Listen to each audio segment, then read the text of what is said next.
2019 నుంచి 24 వరకు ఆంధ్రప్రదేశ్ లో చీకటి రోజులు చూసాం. గత ప్రభుత్వం 5 ఏళ్లలో 10 లక్షల కోట్ల అప్పు చేసింది. రాష్ట్రాన్ని 30 ఏళ్లు వెనక్కి నెట్టేశారు. గత ప్రభుత్వ హయాంలో అభివృద్ధికి అడ్రస్ లేకుండా పోయింది. 2024 ఎన్నికల్లో ప్రజలు ఒక చరిత్ర సృష్టించారు. 94% స్ట్రైక్ రేట్, 164 సీట్లతో ఎన్డీఏ ప్రభుత్వాన్ని గెలిపించి రికార్డులు బద్దలుగొట్టారు. డబుల్ ఇంజన్ సర్కార్ తో రాష్ట్రం చీకటి నుంచి వెలుగు వైపు తొలి అడుగు వేసింది. గౌరవ ప్రధానమంత్రి నరేంద్ర మోడీ గారు, గౌరవ ముఖ్యమంత్రి చంద్రబాబు నాయుడు గారు, ఉప ముఖ్యమంత్రి పవన్ అన్న గారు కలిసి ఈ రోజు ఆంధ్ర రాష్ట్రంలో సుపరిపాలన అందిస్తున్నారు.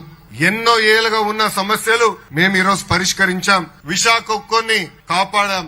ఏకంగా విశాఖ రైల్వే జోన్ ఏర్పాటు చేశాం. పోలవరం నిర్మాణం కోసం కేంద్రం సహకారం అందిస్తుంది. అమరావతి నిర్మాణం కోసం కేంద్రం నుంచి రావాల్సిన నిధులు కూడా ఈ రోజు వస్తున్నాయి. ఏకంగా రాయలసీమ కూడా ఇండస్ట్రియల్ కారిడార్ ఏర్పాటుకు కేంద్ర ప్రభుత్వం నిధులు కేటాయిస్తాం జరిగింది. మన ప్రభుత్వం నినాదం ఒకటే, ఒకే రాష్ట్రం ఒకే రాజధాని, కానీ అభివృద్ధి వికేంద్రీకరణ.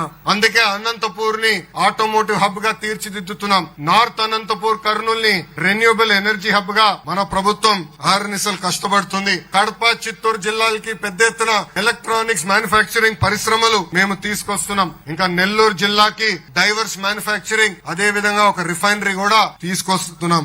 ఇంకా ప్రకాశం జిల్లాని ఏకంగా సిబిజీ హబ్ గా మేము తయారు చేస్తున్నాం. ఇంకా గుంటూరు, కృష్ణా జిల్లాకు వచ్చి కేవలం రాజధాని కాకుండా భారతదేశానికి ఒక క్వాంటమ్ వ్యాలీ హబ్ గా మేము తయారు చేయబోతున్నాం. ఇంకా ఉభయ గోదావరి జిల్లాలో ఆక్వాని, డిఫెన్స్ పరిశ్రమల్ని పెద్ద ఎత్తున మేము ప్రోత్సహిస్తున్నాం. ఉత్తరాంధ్రకి pharma, IT, medical devices manufacturing, ఒక స్టీల్ హబ్ గా కూడా మన ప్రభుత్వం తీర్చిదిద్దుతుంది.